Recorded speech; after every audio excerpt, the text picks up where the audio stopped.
Assalamualaikum warahmatullahi wabarakatuh. Saudara-saudariku kaum muslimin wal muslimat rahimakumullah. Alhamdulillah hari ini kita masih bisa bertemu lagi di channel ADRS Official. Nah, pernah nggak sih di tengah-tengah kesibukan kita sehari-hari, kita berhenti sejenak, terus mikir, sebenarnya buat apa ya saya hidup di dunia ini? Ini kan pertanyaan yang dalam banget ya. Kadang kita sibuk kerja, ngurus keluarga, sampai lupa nanya, semua ini tuh tujuannya apa? Nah, untungnya Al-Quran dan Sunnah ngasih kita petunjuk yang jelas banget. Dan ternyata perjalanan kita untuk memahami tujuan hidup itu dimulainya bukan pas kita lahir loh, tapi jauh sebelum itu. Waktu kita semua masih di alam ruh, kita ini udah bikin sebuah perjanjian yang agung. Coba kita bayangin ya, ini adalah sebuah dialog yang luar biasa. Dialog antara Allah dengan ruh kita semua. Allah bertanya langsung ke kita, bukankah aku ini Tuhanmu? Dan kita semua serentak, tanpa ragu menjawab, betul kami bersaksi. Nah, jawaban inilah fitrah kita. Inilah pengakuan pertama kita yang jadi fondasi utama dari tujuan hidup kita di dunia. Oke, setelah kita ingat-ingat lagi perjanjian pertama kita itu, sekarang yuk kita lihat jawaban yang lugas langsung dari Sang Pencipta tentang kenapa kita ada di sini. Nah, ini dia jawabannya. Jelas banget kan? Nggak ada keraguan sama sekali. Allah Ta'ala berfirman kalau jin dan manusia itu diciptakan cuma untuk satu tujuan utama, yaitu untuk beribadah kepadanya. Artinya apa? Artinya keberadaan kita di dunia ini bukan tanpa makna, bukan kebetulan.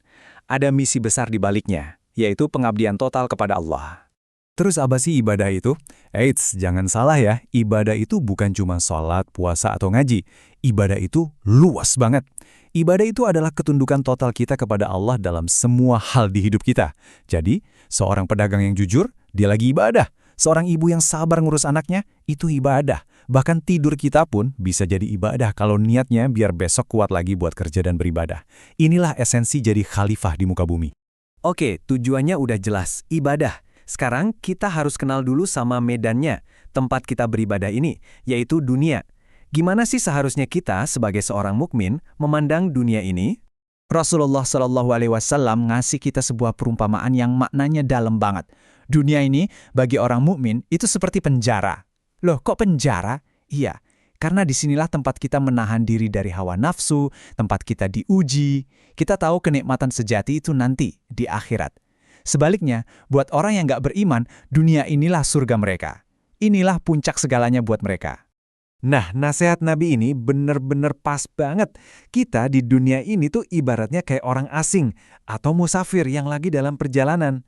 Coba deh bayangin seorang musafir, dia kan nggak akan sibuk bangun rumah mewah di tempat singgah kan? Dia fokus sama bekal buat perjalanan selanjutnya. Nah, begitu juga kita. Dunia ini cuma tempat singgah buat ngumpulin bekal menuju kampung halaman abadi kita, yaitu akhirat. Tapi ya itu, dunia ini emang menggoda banget. Nabi sendiri bilang dunia itu manis dan hijau. Sangat menarik. Dan justru di tengah semua keindahan yang memikat ini, Allah uji kita. Allah pengen lihat gimana kita beramal. Apakah kita tetap ingat sama tujuan utama kita, atau kita malah terlena dan lupa diri. Dan Al-Quran sekali lagi menegaskan hakikat dunia. Disebut sebagai kesenangan yang memperdayakan. Kelihatannya indah, kelihatannya menjanjikan. Tapi sebenarnya itu fana, bisa menipu. Kita harus selalu ingat, kemenangan sejati itu bukan di sini, tapi saat kita berhasil sampai di tujuan akhir kita dengan selamat.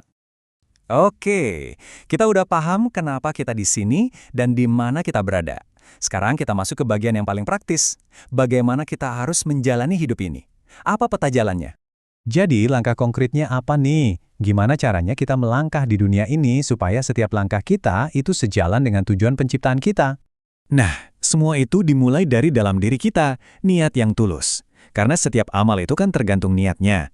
Setelah niatnya lurus, baru kita wujudkan jadi amal soleh. Apa aja amal soleh itu? Ya banyak, gunakan harta dan ilmu yang kita punya untuk kebaikan. Jaga terus hubungan baik sama keluarga dan kerabat. Dan yang paling penting, selalu sadar kalau di setiap nikmat yang kita punya ada hak Allah di dalamnya. Inilah kira-kira peta jalannya. Dan inilah janji Allah. Keren banget kan? Buat siapapun, laki-laki atau perempuan, selama dia beriman dan mengerjakan amal soleh, Allah menjanjikan kehidupan yang baik di dunia. Dan tentunya balasan yang jauh lebih baik lagi nanti di akhirat. Ini motivasi yang luar biasa buat kita semua. Alhamdulillah, semoga apa yang kita bahas hari ini bisa jadi pengingat untuk diri saya pribadi dan juga untuk kita semua. Terima kasih banyak atas perhatiannya. Mari kita tutup pertemuan ini dengan doa kafaratul majlis. Subhanakallahumma wa bihamdika asyhadu an la ilaha illa anta astaghfiruka wa atubu ilaik. Wassalamualaikum warahmatullahi wabarakatuh.